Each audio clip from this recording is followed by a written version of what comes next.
Hi hello friends. இப்போ நம்ம பார்க்க போகிறது டியோ PS6 வெஹிக்கிள். இதில் கம்ப்ளைண்ட் பார்த்தீங்கன்னா வண்டி சார்ஜ் ஏற மாட்டேங்குது. நைட்டு நிப்பாட்டி வண்டியை காலை ஸ்டார்ட் பண்ணால் ஸ்டார்ட் ஆக மாட்டேங்குது. இந்த வண்டியில் கம்ப்ளைண்ட் பார்த்தீங்கன்னா இந்த ரிலே தான் கம்ப்ளைண்ட்டு. கஸ்டமர் பார்த்தீங்கன்னா வேறு நிறைய இடத்துல வந்து கேட்டிருக்காங்க. ECM போச்சுன்னு சொல்லியிருக்காங்க. ECM போர்டும் அவர் சேஞ்ச் பண்ணிட்டார், பேட்டரியும் நியூ போட்டுமே அந்த ப்ராப்ளம் அவருக்கு வந்து சால்வ் ஆகலை. நம்ம என்னடான்னு செக் பண்ணி பார்க்கும்போது இந்த ரிலே தான் கம்ப்ளைண்ட் ஆகிருந்துச்சு. இந்த ரிலே வெளியே இருந்து பார்க்கும்போது நல்லாயிருக்கும், நம்ம பிரித்து பார்த்தா தான் தெரியும். டயோடு எரிஞ்சு போயிருந்தது.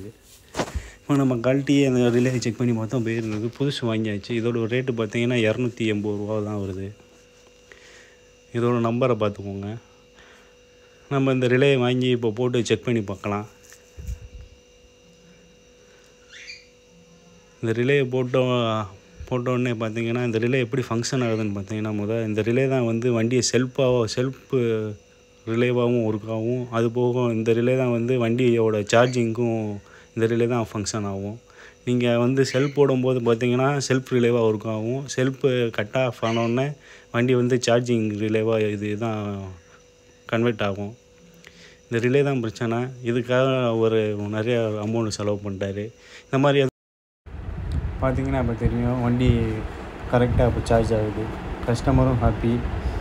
நம்ம ஒரு சின்ன கம்ப்ளைண்ட் தான், இதுக்காக நிறைய மணி ஸ்பெண்ட் பண்ணுறோம். அது செக் பண்ணி பார்த்தாலே தெரிஞ்சு போயிடும். வண்டியில் இருந்த பேட்டரியும் நல்லா தான் இருந்துச்சு, வண்டியில் இருந்த ECM போர்டும் நல்லா தான் இருந்துச்சு. இந்த மாதிரி எதுவும் கம்ப்ளைண்ட் இருந்துச்சுன்னா நம்மளை கான்டாக்ட் பண்ணுங்கள். தேங்க்யூ ஃபார் வாட்சிங்.